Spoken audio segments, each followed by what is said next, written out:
be with you. Hi friends, it's Mrs. Curtis here, and I found myself a cozy spot today for our reading. The weather's nice, so my cozy spot today is outside in the garden. You take a minute to find your cozy spot, maybe with your brother or sister, snuggling up with some pillows, or in a blanket in the grass. While you do that, we can also take a moment to light our Christ candle.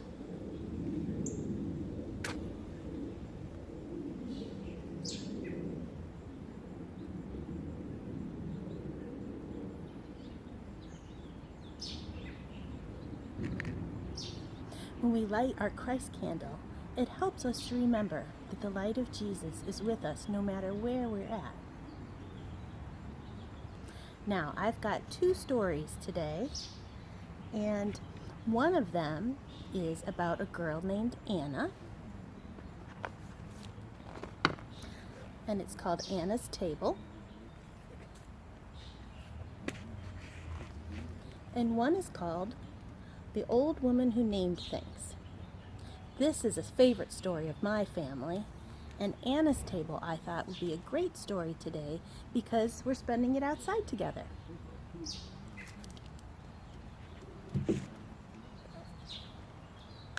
I like this particular story, Anna's Table, because my family loves to go exploring out in nature. Maybe you heard all those cicadas a few weeks ago. Did you see any of the cicadas with their red eyes? Did you see any of the shells that they left behind when they emerged? My family loves looking for cool rocks, interesting sticks, pretty seashells. We really enjoy having a nature scavenger hunt. Anna's Table is a little bit about that. It's written by Eve Bunting and illustrated by Taia Morley.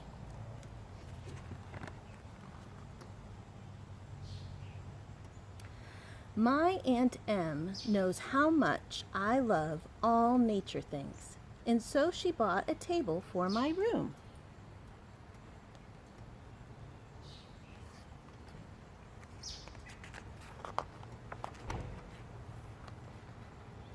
On it, I have a jar of beach rocks, smooth and cool, the color of the sea when there are clouds. I have a fiddler crab, long dead, its back like crumpled tissue, and its coral legs hinged. Touch them with care, or they might tear.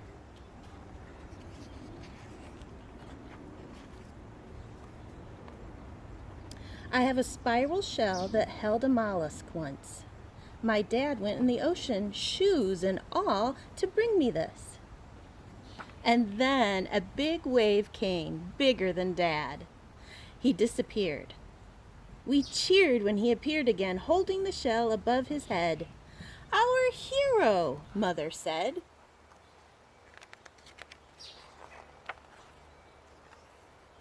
In my room against the wall, I have a nature table. On it I have a seahorse, elegant and small. He could be wax, not real at all. I have a box of tiny bones that came, I think, from some poor mouse. They were in owl pellets that I found scattered around the oak tree by my house. Poor little mouse. But Dad says this is nature's way. An owl must eat to stay alive, must hunt just to survive.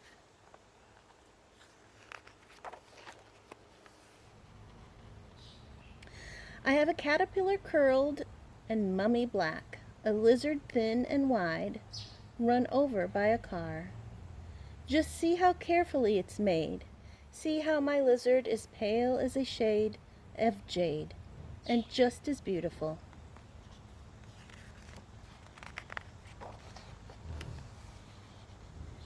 I have a seagull's skull I found once buried in the sand. I have a piece of bark shaped like a hand. Its fingers long and thin as those of Miss Lenore. She teaches me guitar and says I would be good if I would practice more.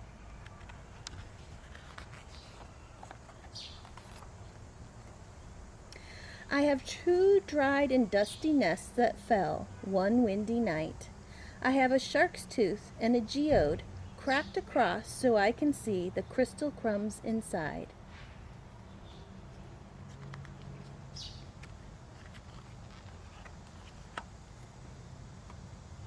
I have a blue jay's feather and the backbone of a garter snake that looks like puckered ribbon, and a dried-up honeybee no longer striped, so white that it could be a daisy head instead.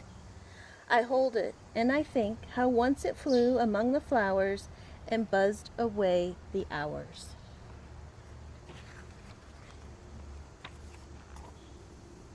I have a pomegranate, hard and dry. I saved this one. My mom and dad made jelly from the rest. That jelly's much too beautiful to spread on bread, Dad said. What we have here are jars of liquid light. You're right, Mom said. We ate it, every bite. I have a drift of butterflies, their colors orange bright.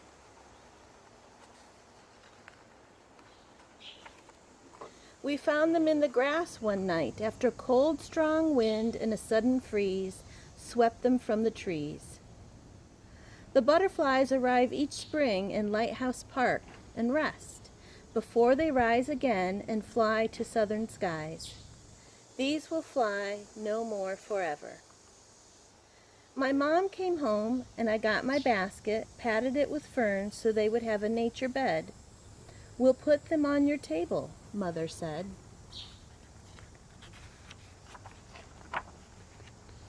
Sometimes I take a treasure to my school to show my friends how clever nature is, how bone fits into bone, each to its own, the beauty of a river stone.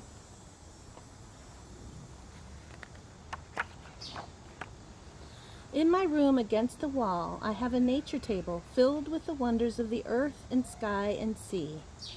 Each one of them a miracle to me.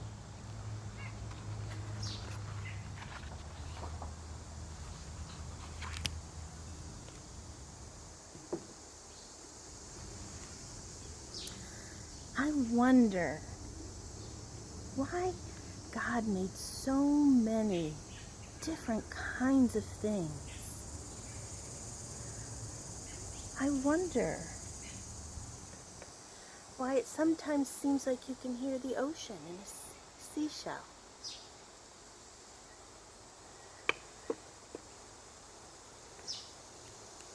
I wonder about the animals that made the impressions in these fossils. How long they must have lived ago.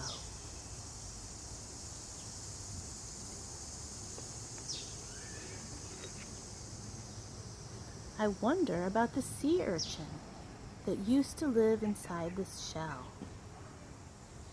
and how far it must have traveled on the ocean floor.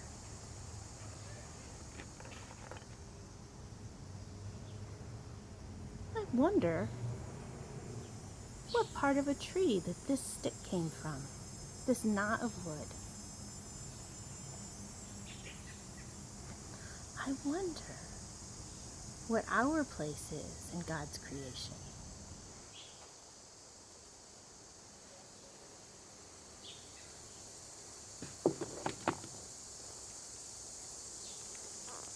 This is our next story by Cynthia Rylant and illustrated by Kathryn Brown. The Old Woman Who Named Things.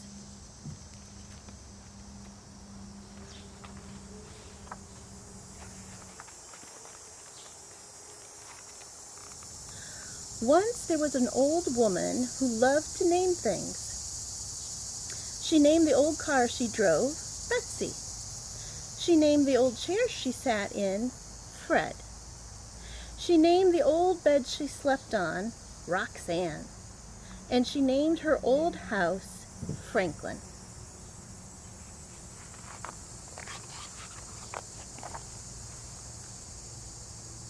Every morning she would get out of Roxanne, have a cup of cocoa in Fred, lock up Franklin, and drive to the post office in Betsy. She always hoped for a letter from someone, but all she ever got was bills. The reason the old woman never got any letters was because she had outlived every single one of her friends. This worried her. She didn't like the idea of being a lonely old woman without any friends, without anyone whom she could call by name.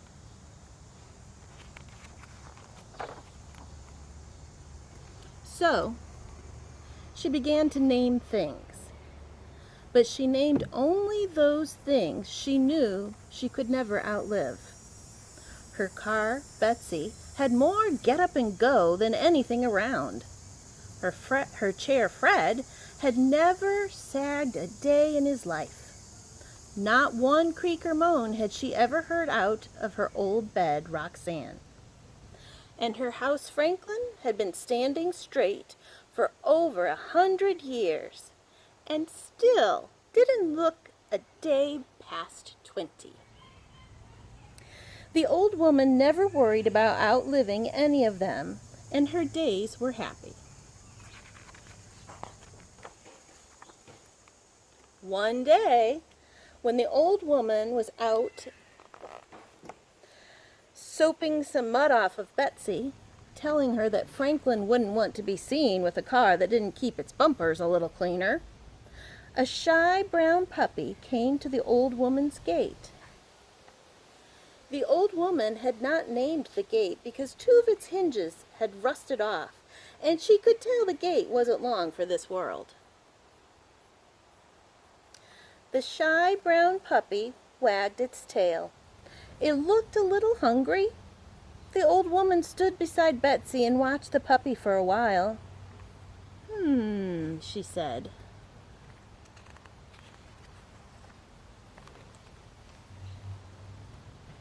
Then she walked into Franklin, got a chunk of ham from her refrigerator, and came back outside. The old woman gave the ham to the hungry puppy and told it to go home. She told it that Betsy always made puppies sick, and Fred never allowed puppies to sit on him, and Roxanne wasn't wide enough for a puppy and an old woman to fit on, and besides all this, Franklin couldn't tolerate dog hair. So the puppy went away.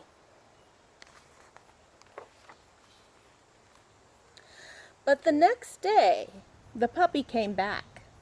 The old woman was sitting in Fred reading a book on everlasting flowers when she saw the puppy through her window. "Go home," she called to the puppy. The puppy wagged its tail when it saw her. "Go home," she yelled again.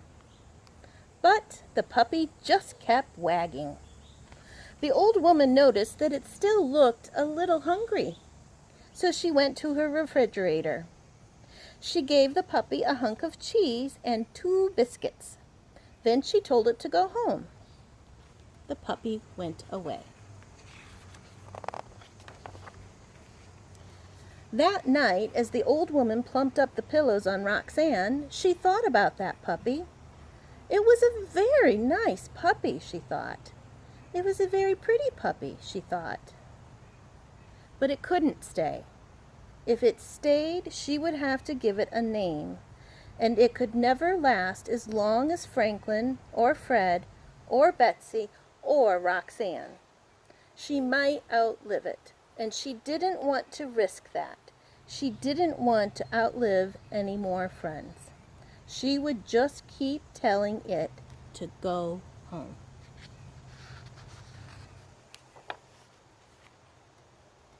Every day, the shy brown puppy came to the old woman's gate.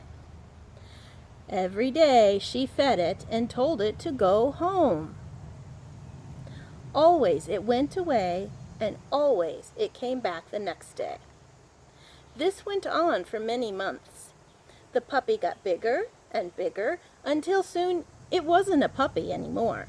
It was a dog. And it was still a dog with no name.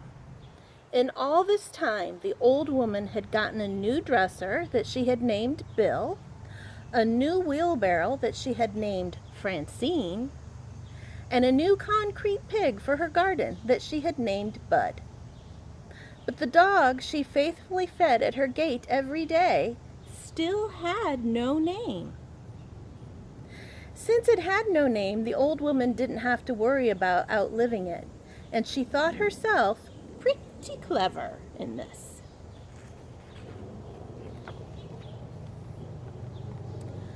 Then, one day, the shy brown dog did not come to the old woman's house. She sat and fretted and watched the gate all day long, but the dog never came. The old woman felt sad. The next day, again, the dog did not come. The old woman drove Betsy around town looking for the dog, but she did not find it. The old woman felt even sadder.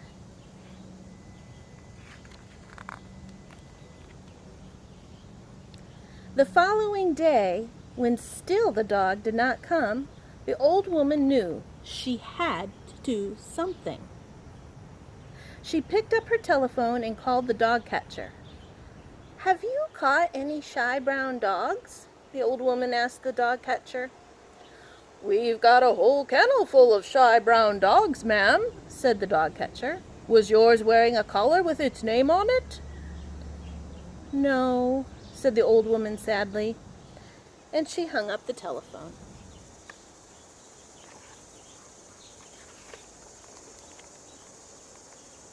The old woman sat and thought about the shy brown dog who had no collar with a name. Wherever it was, no one would know that it was supposed to come to the old woman's gate every day. She was supposed to feed it and tell it to go home every day. That things were always supposed to be this way. The shy brown dog had no collar and no name, and no one would ever be able to know these things about it.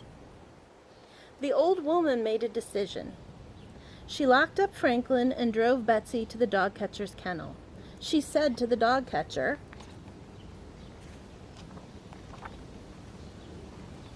"I've come to find my dog."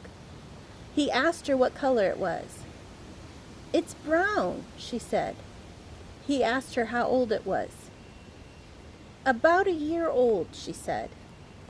Then he asked her what its name was. The old woman thought a moment. She thought of all the old, dear friends with names whom she had outlived. She saw their smiling faces and remembered their lovely names. And she thought how lucky she had been to have known these friends. She thought what a lucky old woman she was. "My dog's name is Lucky," she told the dog catcher.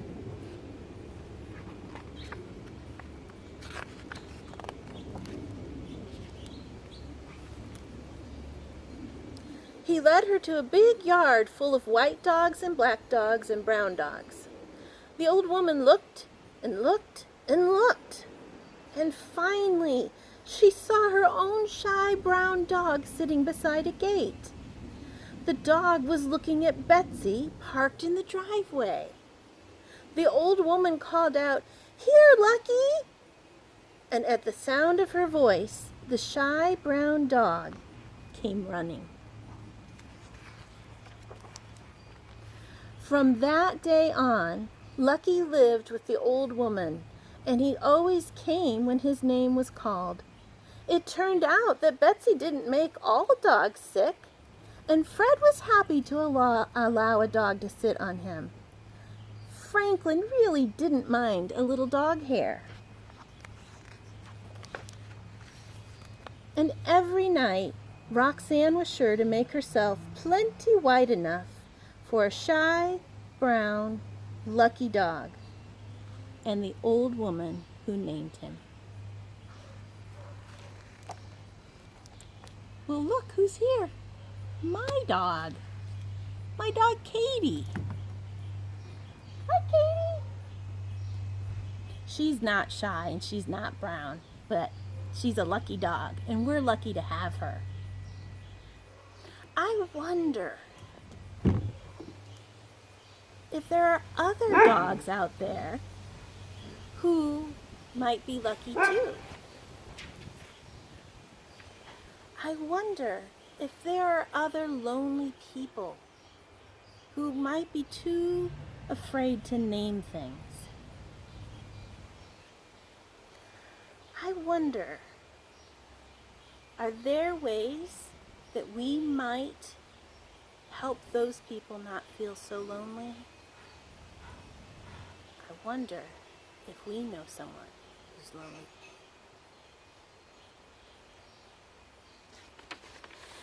Let's take a moment to give thanks to God by saying the prayer together that Jesus taught us. And don't be surprised if my dog Katie chimes in. Our Father, who art in heaven, hallowed be thy name. Thy kingdom come, thy will be done, on earth as it is in heaven. Give us this day our daily bread, and forgive us our debts as we forgive our debtors. And lead us not into temptation, but deliver us from evil. For thine is the kingdom, and the power, and the glory forever. Amen. Do you remember what we do next with our Christ candle? It's still lit. I thought the wind might blow it out. Right now, we have the light of Christ here with us. But if we do this,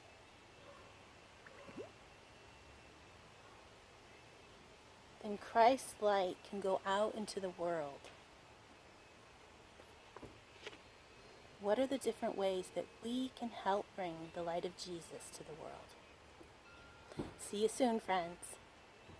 We miss you, and I hope you have a great day.